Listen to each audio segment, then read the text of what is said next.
Hey, how you I'm doing? doing well. So really quick, what you've done is you've explained to me what, like you said, hitting me in the knee with a baseball bat. You've told me that that won't be beneficial for me, right? You've said, yeah, that's not good, right? Or sorry, you didn't say that's not good, but you said it won't cause me anything good in the future. Like a vaccine, it'll hurt for like a second, maybe an hour or two if you get sore, but it'll cause good overall. Hitting me in a baseball or hitting me in the knee with a baseball bat doesn't cause me good or positive. What's the word I'm looking for? You know what I'm trying to get at, though. You've explained to me that it's not beneficial for me, but not why causing me that harm is actually wrong. I feel like I have under my framework where if my whole moral system is based on the well-being of an individual as well as the avoidance of unnecessary harm, then I feel like that explains very well why I would categorize hitting you in the knee with a baseball bat for no valid reason as wrong, because it's harmful to your well-being. You are not in a great, happy state right now because your knee has just been hit with a baseball bat. And then also, what is the benefit in doing that for you? What is that going to do to better your future in any way? There is no benefit. I would agree with you there. Okay. So But so I think in my so it's, according to my moral framework, I have explained to you perfectly why I would categorize it as wrong. And if you don't agree, that's okay. Why in your moral framework would you not, and what do you base your morals on? so first of all, I would like to say I believe we can all agree, right? Hitting me in the knee with a baseball bat for no reason, bad, right? Your morality is based on what you think is good for other people, right? So that would make your morality subjective, right? By definition, morality is subjective. Yes. So if your morality is subjective, then you have to admit that there is technically nothing wrong, nothing really wrong with hitting me in the knee with a baseball bat. You think it's wrong, right? Me and you can both agree, right? I don't want to be hit in the knee with a baseball bat, and I don't think you'd want me to be hit in the knee with a baseball bat. Vice versa, me to you. But there's nothing inherently wrong about that. It just is. Sure. In the grand cosmic scheme of things, sure. Why not? So what? I would say you can't live that out Why not? We because how can we not? I don't think you could see anyone being hit in the knee with a baseball bat. I don't think you can see slavery. I don't think you can see any other type of moral wrongdoing and just say, "Oh, well, it just is." I've got my morality, but you've clearly got yours. If you define that hitting me in the knee with a baseball bat is right, I mean, it's just as valid as mine. I don't think you can live that out. No, I think that in the cosmic grand scheme of things, I don't think anything about humanity itself really matters. But we are humans. We are existing in this moment where humanity does exist and we are interacting with it, so it matters to us.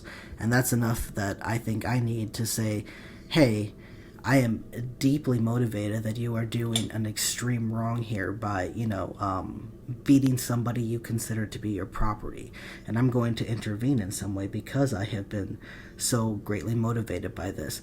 But that person could be greatly motivated. That is their every single, fucking right to have this person as property. And they are going to fight me to retain that quote unquote right. And so that is where I think instead of the fighting, we should sit down, we should discuss our moral systems, and then I think that is how we advance to understanding each other better. Because at the end of the day, yes, morality is subjective. Morality is the the system that one uses to determine right and wrong, and that is subjective. That morality is dependent on the subject. Pardon me, I yawned. I feel like what I feel like a vast majority of people can agree murder is wrong. Unnecessary murder is wrong. You know, self-defense and war. I mean, I think war is wrong. I think me and you both agree on that. War shouldn't happen most of the time.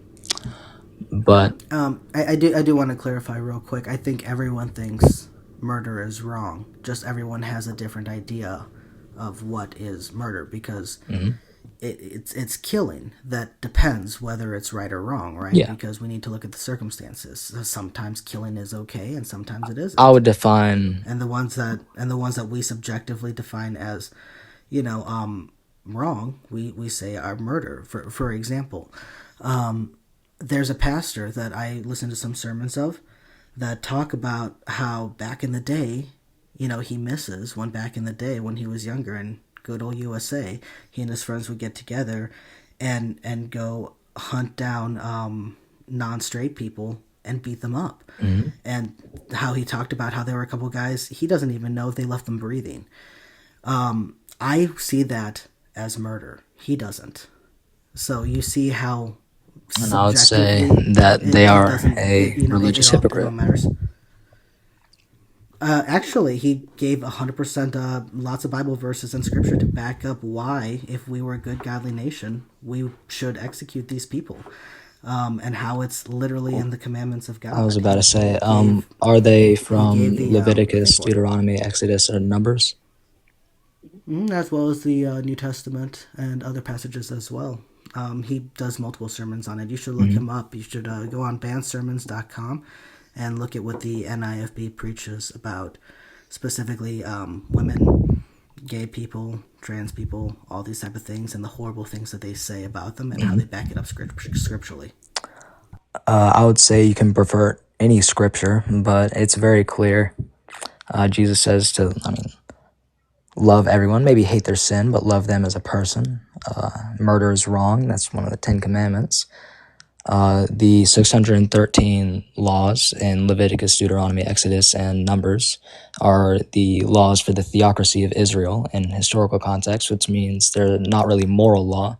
So I would say you can't take them as a law that you should be acting upon in modern times, since they were designed to separate Israel from surrounding nations. That's why you get people talking about like you can't eat shellfish, or I think it's Leviticus 19:28, which says that you cannot get piercings, right? That's purely just to design. Really quick, tattoos. I think I didn't mention tattoos, but it also says you can't get tattoos, stuff like that. Those were for the Well, theocracy of Israel. it talks about specifically like tattoos and markings Yeah, and yeah. cuttings for the dead. It's very specific. It's when back in the day when they basically worship their ancestors and stuff like that. In certain colonies, God wanted to just cut that out, and He's like, I don't want you to do that kind of ritualistic stuff for your ancestors. It doesn't matter. It's me. I think it was like they would get on mountains for like Baal, and they would like pray for fire or whatever, and then if that didn't happen, they would cut themselves to shed blood for as like an offering to God or something like that. I might be way off, but that's what I remember. So I agree with you that that we can definitely break up the law into like civil law and stuff like that. But that we would have to admit that there is moral law in the law that God gave to His people in Exodus, Leviticus, Deuteronomy. Yeah. So we can't say that Not that's of how course, like not all of we it is look just at should be morally. tossed out. That thou shalt not murder Yeah. is a moral issue, right? Yeah.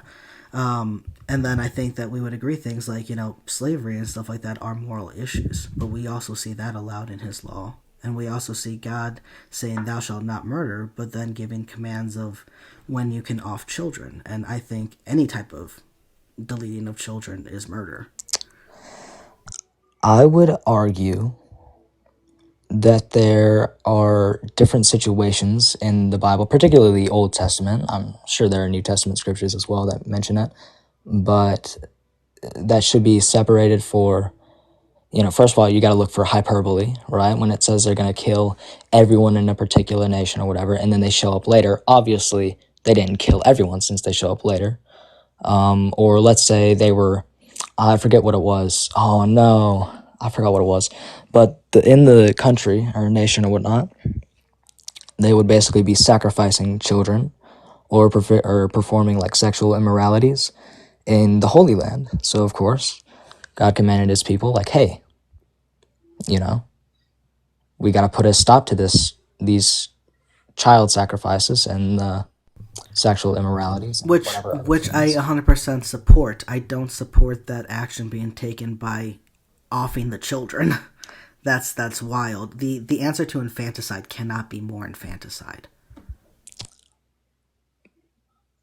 Well, God did give them 400 years. So at that point, Okay, that I, okay, that's great, but still the babies, the children, they're not in charge of how things are going. They're yeah, just growing up. They don't understand things. And yet they were still given the same death sentence. So were the animals. Like what did the animals do? Nothing. How is that compatible with a good and just nature? It just doesn't make sense to me. well, I'd say the best way I could put it is these are very difficult passages. Of course, it's very hard to try and justify. I mean, instead of just dropping it like, oh, obviously this just means he's a moral, psychopathic, infanticidal maniac, right? But I'd say context is the most important thing about all of these passages. It's an Yeah, act of in judgment. what context does it And make it okay to slaughter children? it is very difficult. But I would argue that as an act of judgment, when God performs his act of judgment through people, or maybe the flood with Noah, innocent people do get swept along. And is it unfortunate? Of course. But But that's not just. It's not could just to you? punish innocents for guilty people. Would you agree? If we had a judge that saw a murderer, let's say someone walked into a McDonald's and shot six people, that person's in front of a judge, and that person's like, man, you did a really bad thing, 6 life sentences, and I'm going to give it to your next door neighbor. I think that we would Agree that all judgment is acknowledge that wrong. that is not just, or that even if you punish that person's whole family, so like that Okay, person, their agree and wife, and stuff their like that. kids, Yeah, yeah. we would call that unjust. So why is it just suddenly when God says you gotta off these children, man? Like, Well, I forget. I'm not very well versed in like actually remembering the exact verses in books, so forgive me for that. Um, no, but it's okay, yeah, and I think you're doing a great job of at least knowing that these passages are in there. I've run into lots of Christians that don't even know, so yeah. Thank you very much. But you know I'd say you're you, also you very seem well to be at least versed. knowledgeable of I what you're talking appreciate about. because the last person I talked to on these kind of topics, we're talking about like Lilith. Oh my goodness. But Oh, okay. yeah, Yeah. uh, I do like Lilith lore, but I don't accept it like as like biblical yeah, canon. yeah, I don't Yeah, accept it as biblical. these people are taking like Hasman Hotel as biblical fact. Uh, but I would argue that it's a little different.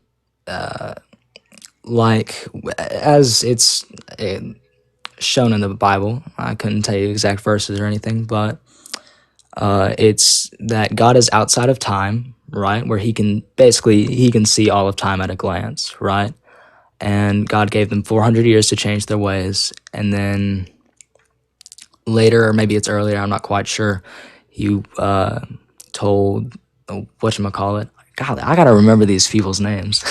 uh, that he would not smite a village if there were even 10 righteous people. He went down from like 10,000 to 1,000 That till was there were.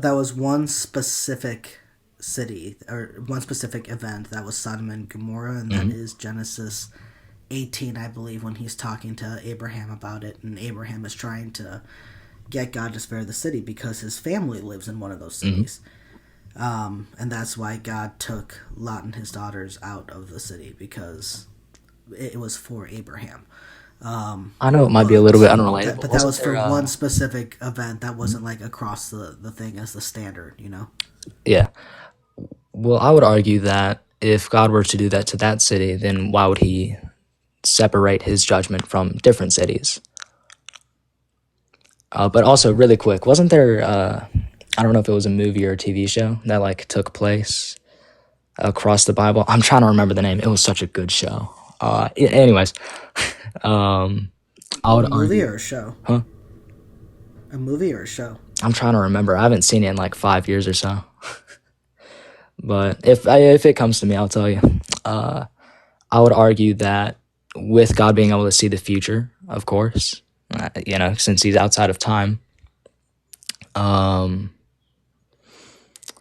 would you not? And if He would spare such a city, if there were even 10 righteous people, do you think He would not do the same to a different city, showing that no, there are not 10 righteous people? There are no righteous people, therefore, I would deem it okay to smite such a city. If, like, would you say it's murder to shoot a baby Hitler, right? I'd say it's very Yes. nuanced, of course. So you can't just say, well, yep, nope, not murder at all, because he was going to be Hitler one day, you know? Of course, these people weren't as bad as Hitler, morally, at least. Yes, But if you unalive baby Hitler, it would be murder. At that point, baby Hitler didn't do anything that deserved murder. I'm saying, like, from a time travel, not just like some dude walking up, like, in his time. If you knew, Yeah, if you knew from a Hitler, time travel perspective, if you knew that like Hitler was yeah, going to grow up one day to kill like 11 million people total, even pretending he didn't start World War II,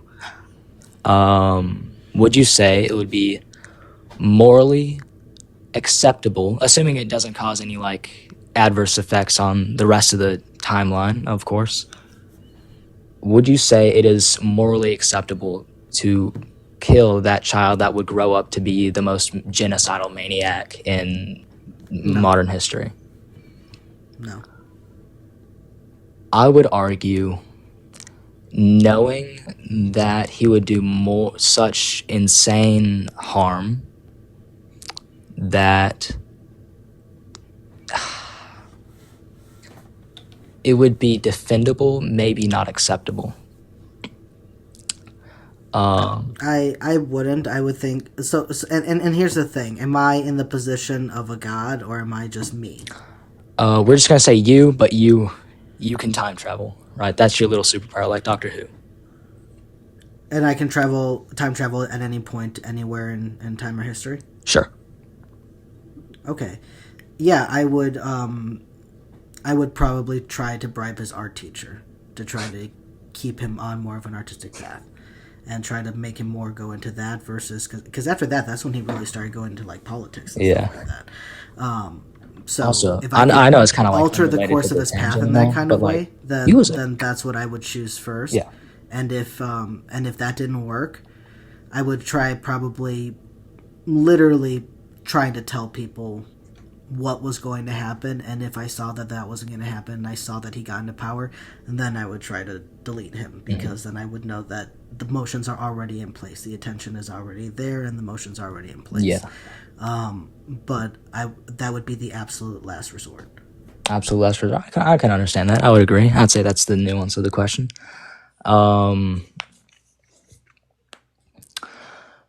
But yeah, you see the point. I'm like trying in the to. perspective Yeah. of a god, though, if we put this in the perspective of a god who is in control of all that extra stuff and can choose, I don't have to let these babies be born here. I can give them to someone else, somewhere Well, else, and I can pass judgment on the adults, or I could tell my people to go in and pass my judgment on everyone who deserves it, but to adopt these children and to show them the truth of who I am, because I am God and I can soften people's hearts, and these children are going to grow up knowing me.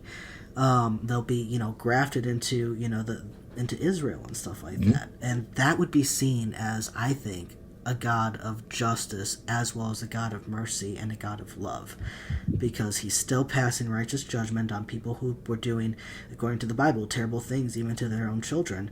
But he didn't punish the children for it. He punished the people who were doing those things, and he rescued the children, and he made sure that they grew up knowing him and being raised the right way, and therefore giving a chance to even more people to be welcomed into his covenant. But he didn't do that. He was saying, I want you, there were certain times when he said, go delete the men, the women, the children, the infants, the sheep, the cattle, like as down to the animals, which is crazy. We even see, I believe it's in First Samuel or Second Samuel 12, where God punishes David, what David did, by making his infant son sick for 7 days, and then eventually deleting him, his infant son, which is crazy, and then making sure that his wives got sexually assaulted, which is even a crazier punishment for something that they didn't do. It was something that David did.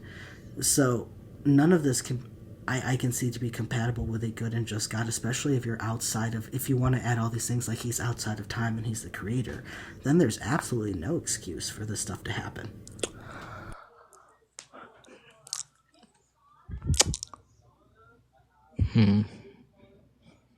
I was having a thought like 3 seconds ago, and the second you stopped talking, it left my head. Dadgummit, hold on.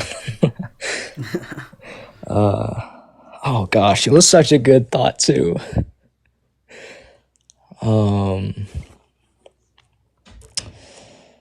Yeah, it was historical context, particularly back to the like war, right, and the judgment passed upon the cities. That would be considered unjust by your perspective. What from a purely historical context, all right, would killing just wiping the people out, do you think that would be better than pushing them into like generational slavery? I think both are bad. I don't I don't understand why are those my only two options? Because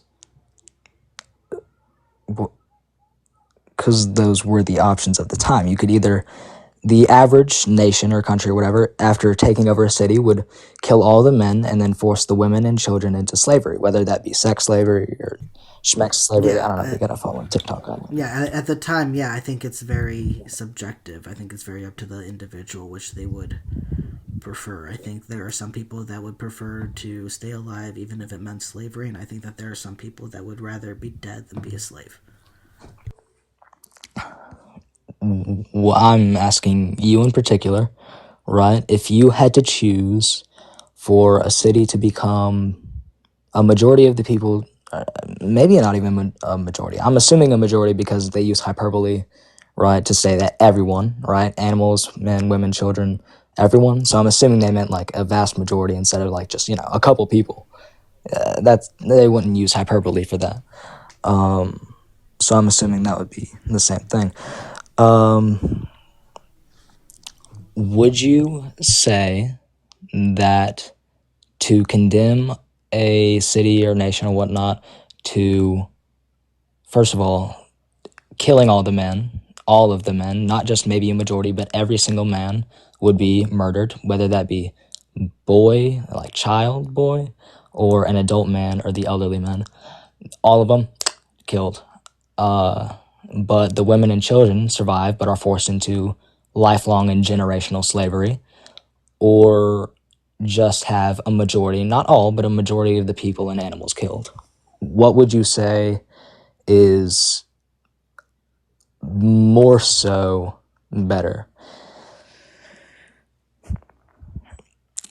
I understand it's a very Neither. difficult question that definitely has a lot of nuance. Neither is better. They're both Well, shit they're options. definitely very bad And if I options, but was and if you took me and plopped me into one of those things and I was for some reason in control of what happened to that city, I'd refuse to choose either of these two options. I'd refuse. so refusing would also lead to the people that are the only pure people of the entire like known world, of course, being corrupted, and then them being forced into a world of sin. Why would that mean that they would have to be corrupted? Is Because that's what, is that how would they be corrupted?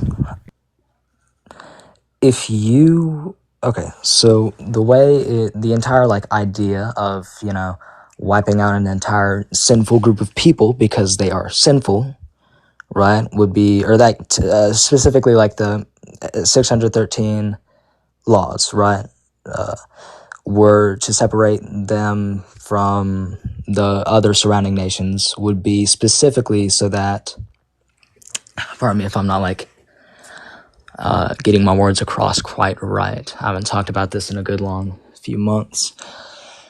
No, you're doing good. Don't worry. Were specifically to keep them separated from surrounding nations so that they would not, let's say, inherit belief systems that were morally condemnable from other nations' sin.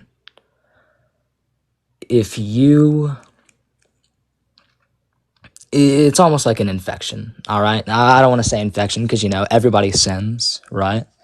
So if it's an infection, it's the most infectious infection to have ever existed, But that's kind of what would be the best way I could put it would be that it would infect a community, like a drug. It would infect the community it was in, right? And it'll basically just ruin the community. So let's go with lust for this one. If you drop 20 extremely lustful and sinful with lust and pride and whatnot into that community, do you not think other people would see their behavior and be like, hey man, I want to join in. That seems fun. Nobody sins because they want to do evil. They sin because they want to be happy, right? But they just think they know what makes them happy better than God would, right? And I just got a text from my girl. Financially irresponsible. That's neat. What was I talking about? Lust. If you were to see a group of people having a lot of fun, like drinking, right? If you're at your little college dorm, you look out the window, you're studying, you're being A+ student. You look out your window, there's a bunch of kids having grand old time, drinking, smoking, doing whatever soft drugs, right? That seems like a lot of fun. Right. Maybe it's not the best thing ever, but hey, it seems like fun. You're here for a good time, not a long time, Though it might be wrong to go out there and do that. You might know that, you might not, The temptation is planted, all right? You have the choice to go out there.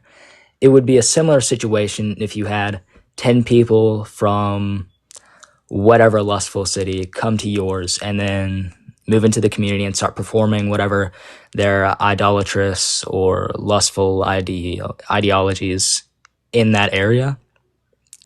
Do you not think that the surrounding people would see that and be like, whoa, that seems like a lot of fun, right? That seems like that would make me more happy than living how God wants me to. That's how I would assume it would be to spread those sinful behaviors among multiple communities. I don't know what that sound was, but that sounded fun. I think Firebrand Atheist is sending us some points. Roses. Oh, thank you. Thank you very much. That's very nice. Ooh, I almost just. Yeah, so I get what you're saying, especially like with the whole like lust thing or the temptation being there, like if you're seeing these people in your community, XYZ or whatever, which I believe it's in Numbers 31. Let me double check that, but I believe it's Numbers 31 where the women of Midian and the men of Israel were intermingling, if you know what I mean. Yeah. And God was unhappy with that because, they weren't supposed to do that. And that is when God was like, all right, it's time for you guys to go into Midian and, kill all the men, kill all the boys, and kill all the women that were with men. But the virgin girls you can keep for yourself. The whole thing of that is, oh, well, they were tempting, the Hebrew men and stuff like that. Yeah, it's Numbers 31, the war against Midian. So I would recommend you looking at that chapter later and reading that, Numbers 31. But, so, I get that in answer, but I think that's just avoiding accountability because I get it. Your religion or your law tells you can't do that, but... okay, you can't do that. They're not under it. Why are you punishing them for your people's lack of self control. It seems like God threw a hissy fit at this and punished the wrong people, and then punished his own people for, falling into the temptation. Just because, if I'm on a diet or something like that, and I get tempted because I walk past, this taco truck, and I eat and I end up getting a 3 taco dinner or whatever to take with me to work, and it ruins my diet. Well, whose fault is that? Is that my fault, or am I gonna go and I'm going to hold the taco truck responsible? Like it just makes no sense. So, I don't see, just because Israel had a set of laws that they had to follow, and some other people outside of that maybe looked like they were having a good time, and so Israel went ahead and kind of did a little bit of that, and then God punished them for it. I understand that. I don't get God punishing the other people that weren't even under that law for it, because that just doesn't make any sense at all. It's your people's lack of self-control and doing what they vowed to do. Well, You need to address them, not the other people. I think you've got a stark misunderstanding of the text. It's not that, of course, God had a people, right? The Israelites, the Jews, or whatever. But everyone on the entire earth was subjected to those same laws because, it's God. It's his planet. It's his laws. It's not just his people who are subject to those laws. If you disobey, what would be a good analogy? You had a good taco analogy, so I want to come up with a better one. I'm just thinking about tacos. That's real. What I would say would be that everyone is subject to those same laws. Now, of course, they branched off and decided, no, I want to do my thing. I don't want to follow your laws, right? Your laws aren't as fun as whatever our laws are. Your laws prohibit me from doing XYZ when XYZ is more fun than WRA or whatever other letters there are.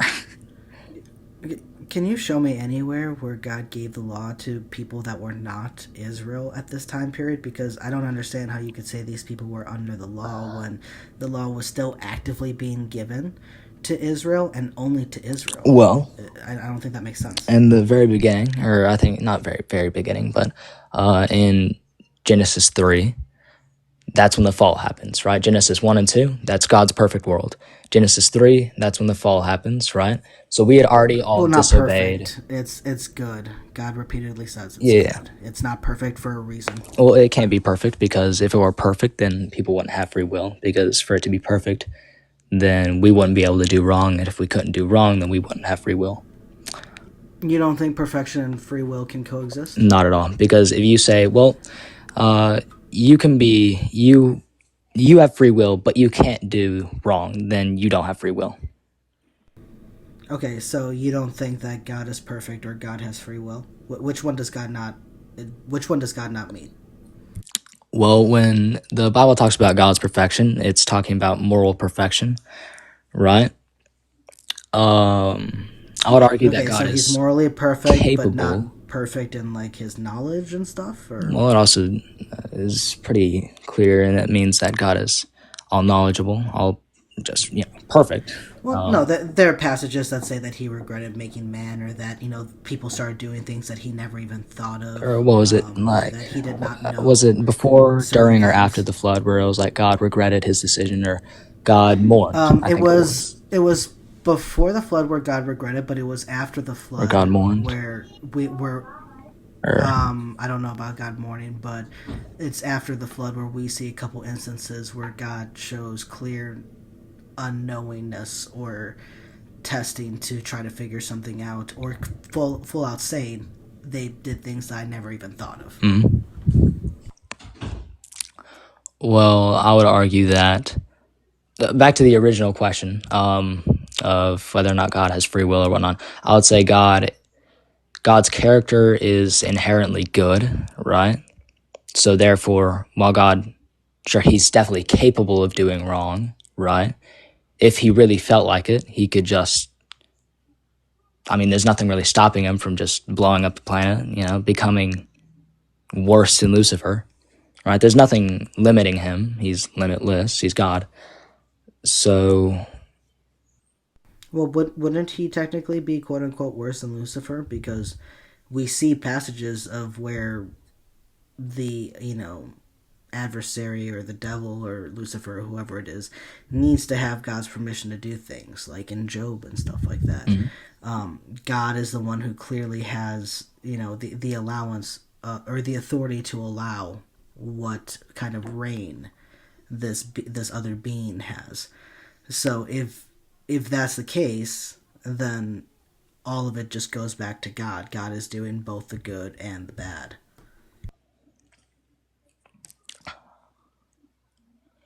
I would say God has limited his power in order to give us a free will. Because, Can you show me any scripture for that? Because I don't think free will is biblical at all. I actually think that the Bible is very clear in Ephesians 1 and Romans 9 that we do not have free will, and that it is not of the will of humans but the will of God, and that God will have mercy on whom he has mercy on. He'll harden the hearts of who he hardens, and that he'll do what he wants because his will be done. He makes some as vessels for good, and he makes some for destruction and for the fire. And how dare we the clay ask the potter, why did you make me this way?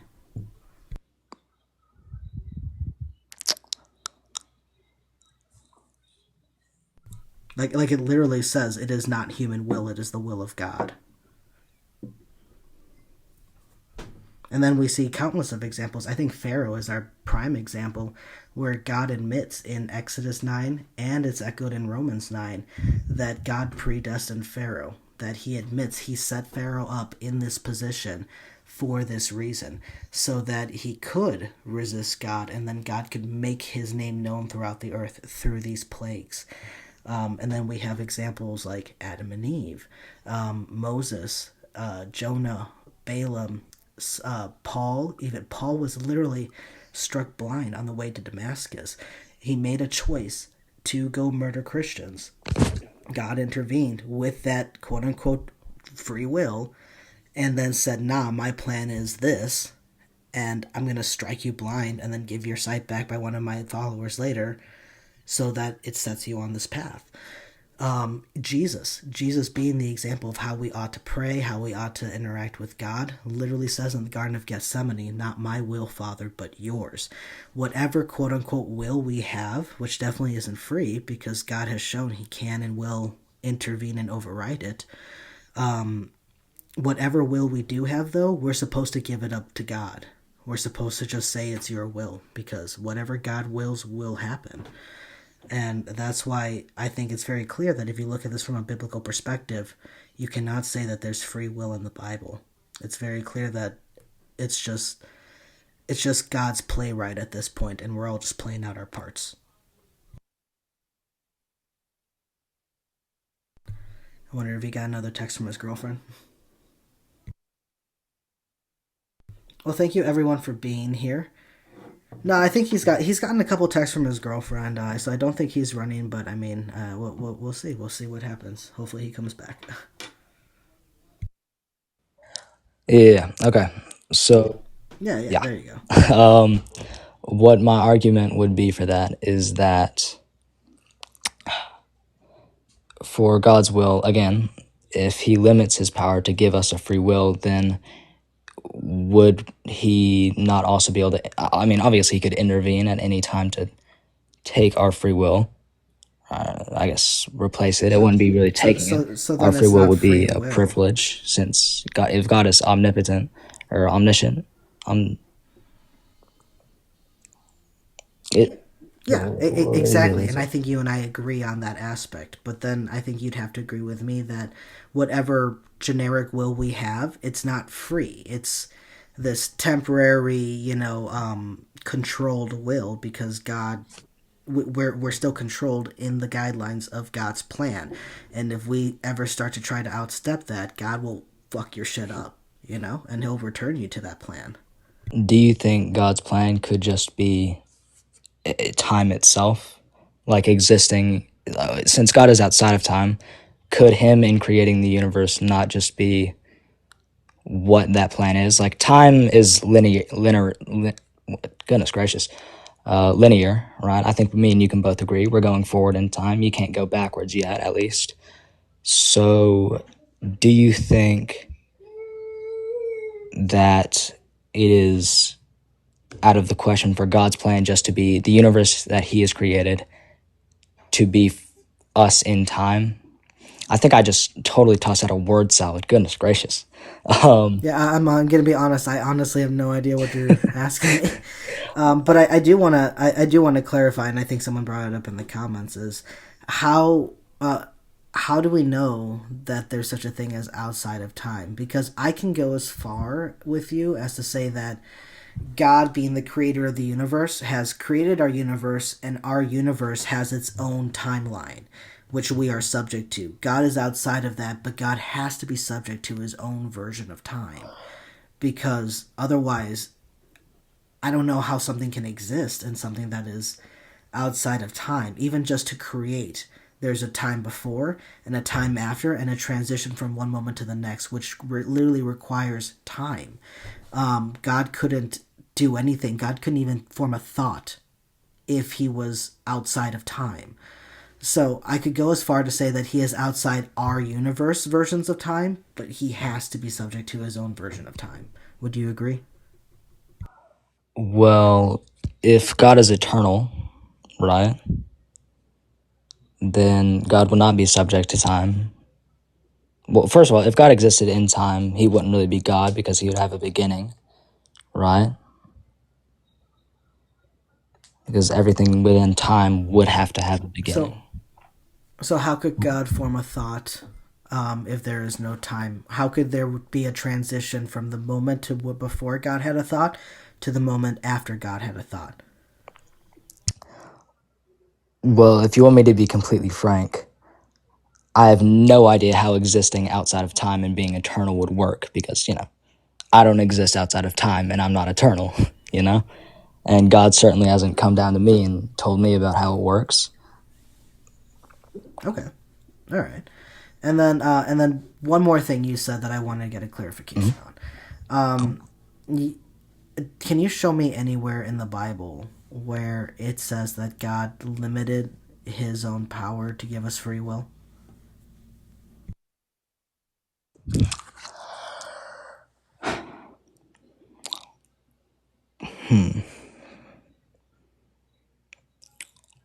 Well, the reason I think free will exists is because I think love exists, right? Me and you can both agree. Jesus calls us to love one another. And I don't think love can exist without being free, right? Because if let's say you've been dating a girl for like a month, right? And then your dad calls you up one day and says, "Hey, I've been paying this girl $1,000 a week to say I love you every night," right? I think you'd be pretty bummed out, right? I think I'd be bummed my dad is giving some random person $1,000 a week and not me. What the hell? Yeah, but I think you'd be bummed out if you found out this person is only being paid to love you, right?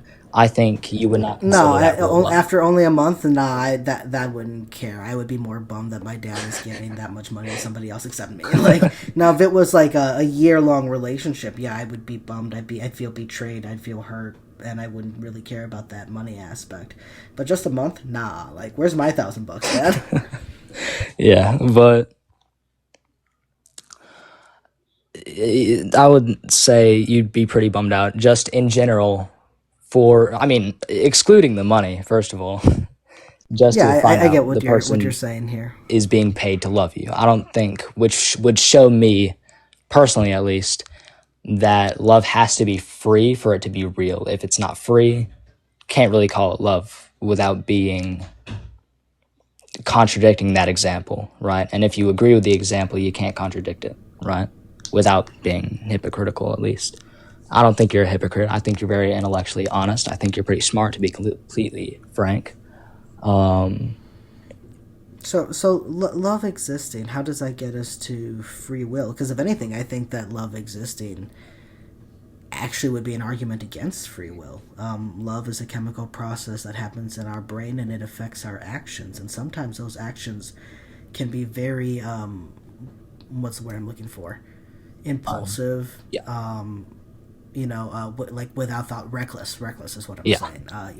Cause us to say stupid things, do stupid things, like show up at her house, like right after work, with a pizza, and she's just like, oh my god, I've met you once, who are you? Like, but you're like, oh man, I thought there was a connection and stuff. Whatever the case, love could have us express things the wrong way to to friends, to family members, to loved ones. Love could even make people do very obsessive things. Love has driven people to unalive other people before. Hmm. It's crazy. So if anything, I think that would actually be a good argument against free will. This is something that happens in our brains that we can't control. We cannot choose who we love, what we love. We're just literally subject to that. I would say if you are completely head over heels over a girl, right, or an object or something, are you forced to pursue that object? I would say no, right? I think it depends on that person's brain chemistry. I would say any human being, right? Let's say I'm completely in love with, I've got a water bottle beside me, so I'm going to use that as an example. The first thing I saw, I'm completely in love with this water bottle, right? I would say I am not obligated to pick up that water bottle and drink from it no matter how much I love it, right? You can say, yep, I had to, but I would argue if I reared back my hand and punched someone in the face and then said, nope, sorry, you can't hold me responsible, my chemicals made me do it, I would say you're a liar. I would say that that's not true. You can definitely choose not to pick up the water bottle. You can choose not to rear back and hit the person. So I would argue that love is the free choice to work towards the benefit of another person. Um, but I guess that is assuming free choices exist. And I would say the existence of the ability to defy what your chemicals might tell you to do, right, would be a pretty good argument for free will existing. Uh, like, I'm pretty thirsty right now. I've got a pretty dry mouth. I've got a water bottle behind me and to the side of me. I don't have to drink from them. If I really felt like it, I could just die of thirst and then not drink for a couple days, right? There's nothing stopping me. I can have as strong of a desire. I think that takes a very specific type of person. I don't think that most people could let themselves starve to death or dehydrate to death with having the access to those resources. I would I say they don't think that wouldn't. I I don't would say think your they body could, would allow though. you. It's definitely I think possible I for think anyone some I to. think I don't think some many people people can just would. yeah, and that's my stance. Oh, Vice no. versa. I think most people can reason with, yeah, I have this huge desire for this or this huge love for this, but I can't call her. I can't call her again. Like that, whatever the case is. But there are some people, I think, and you would agree with me, that have chemical imbalances in their brains, that have mental disorders and stuff like that, that may affect their cognitive ability to reason and to make those decisions of what is the best thing to do in this circumstance.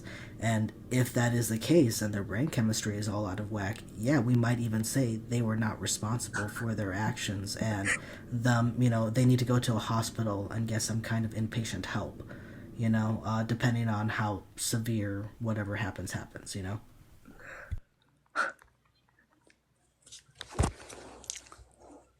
I would still make the argument that whether or not it's more likely something for it to happen, I almost just knocked over the water bottle. I would argue that if it's, even though it's probably way more likely that they would give in to the desire, there is nothing obligating them to. No matter how much their chemicals are being like, hey, drink that water. You are actively dehydrated. You need the water. I would say, no matter what, there is nothing forcing your hand to reach out, grab the water bottle, and drink. Right? No matter how powerful the urge mm, is, I would say, I don't even I don't I would know. agree that most people, I know I definitely would definitely grab the water bottle and take a sip, but I don't think I would be forced to, you know?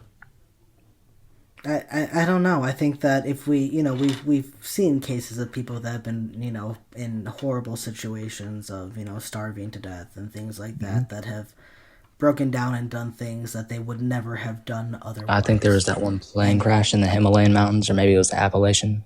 Very far yeah, apart. yeah, And like the people that like eat their friends or something like something. that. I would still Yeah, say something like that. But there's also stories though of people who have like chosen to starve to death over eating someone, right? So I would say sure. there's very clearly not just a you have to do this if you are having these chemical urges, right?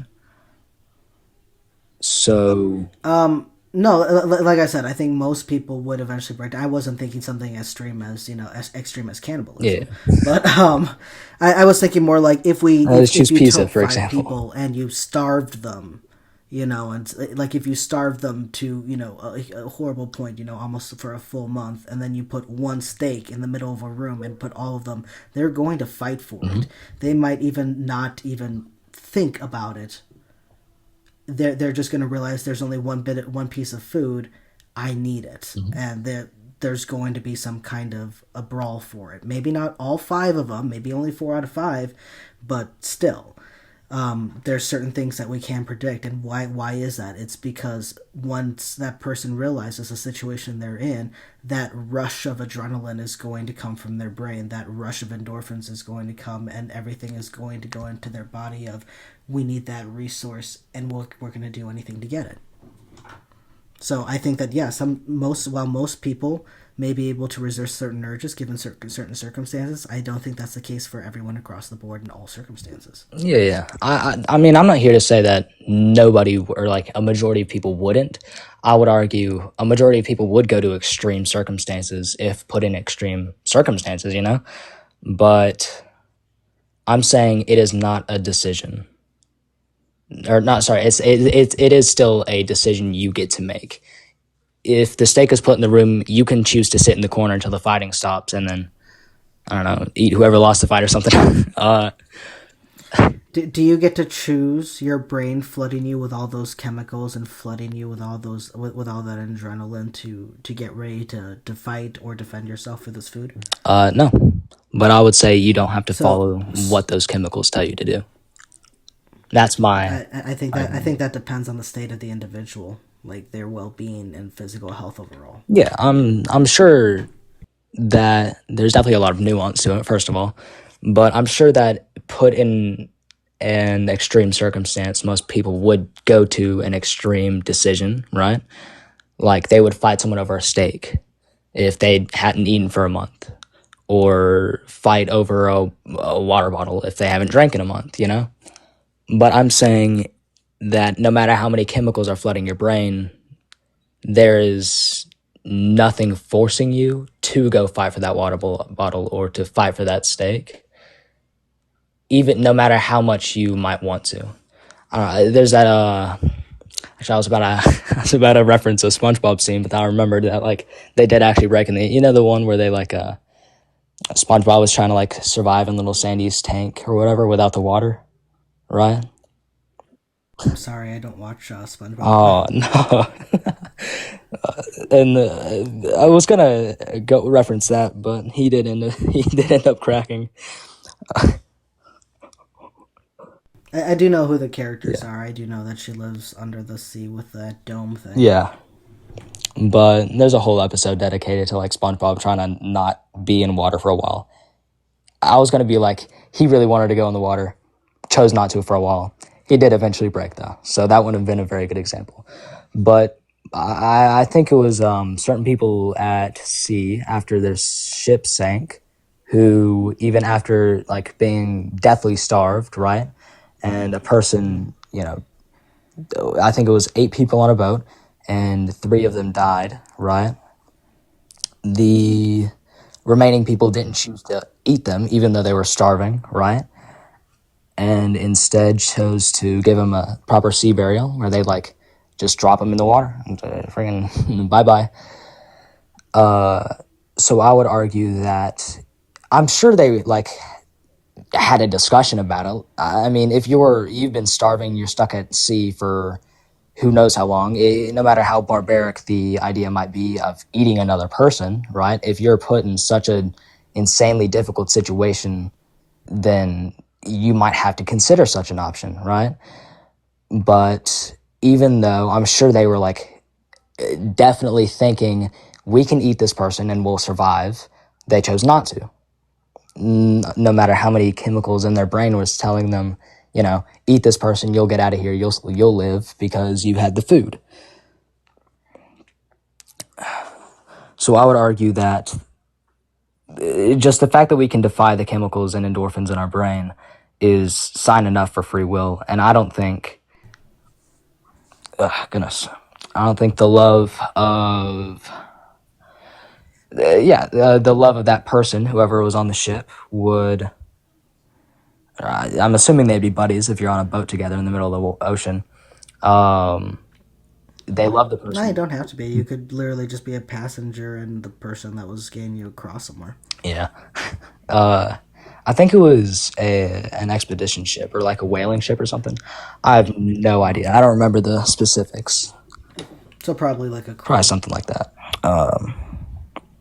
So what about the people that can't? Like I brought up people that have like chemical imbalances in the brain due to mental disorders and stuff like that. People who literally will black out for hours at a time, sometimes even days, and yet they are doing things and stuff like that. They are not.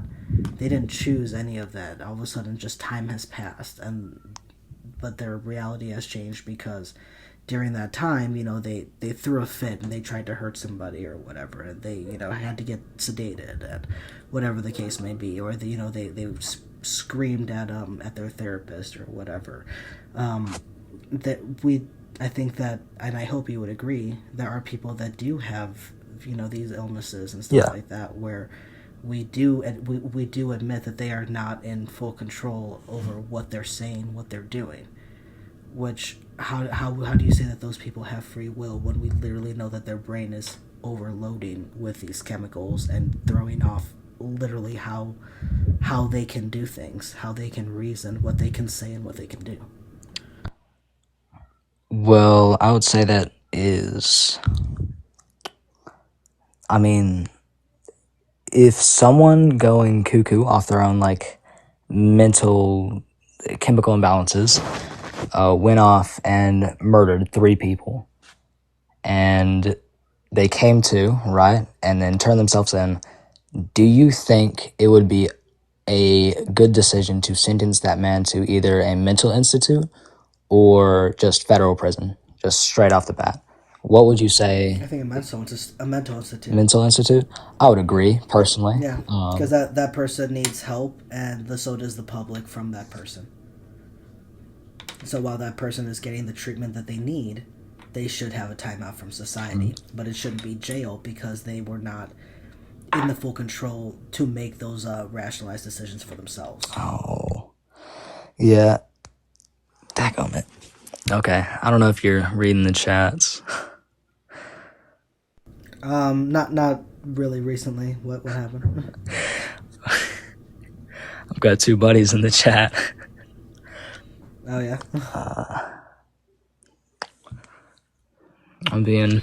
But yeah, so that's the way I see it, is that if this is a scale, right, and we see people that are very emotionally mature and they have good reasoning skills and they seem to be very in control of their life, and we see that as one tip of the scale, and at the other end we see people that are so not able to control what they say and what they do that we literally lock them up for it because they're going to hurt themselves or somebody else and they need help. The rest of us are somewhere between point A and point Z. It's the scale that we all seem to fall on based on our brain chemistry, and depending on how or what side we're closer to depends on how much quote-unquote control we have. But I don't see anywhere where it gets to free will, because if we had free will, we would have a lot more control in the things that we could do, the things that we could say. But to a certain degree, it doesn't seem like we do. It seems like we are limited based on what our brain chemistry and our health is like.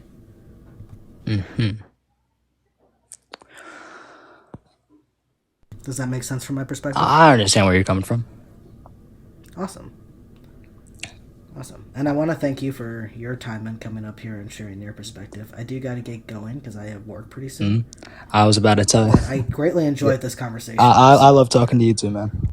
All right. Well, I think that someone said that TikTok's going away later today, It's the 19th, right? but in case somehow it doesn't, because it's been so flip floppy, Yeah. I gave you a follow, and if it doesn't, I'll be around still, and you're welcome to come back.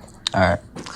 I was also just been told to get on what I'm assuming is going to be Phasmophobia, because I was told we were going to do that later. The what? It's a good game, but you remember I said I got like two buddies in the chat? Yeah, they're telling me to get on. Gotcha. Hell yeah, play some games, right? On Soul. Well, if you are curious, I am gonna put our conversation on my YouTube later, and it's up on the screen. Yeah. So if you missed any references or anything like that, and you'd like to go back and catch that, or if you'd like to message me on there, if TikTok does go away, we could try to talk again at a different day. All right, man. All right, you have a good day. You too.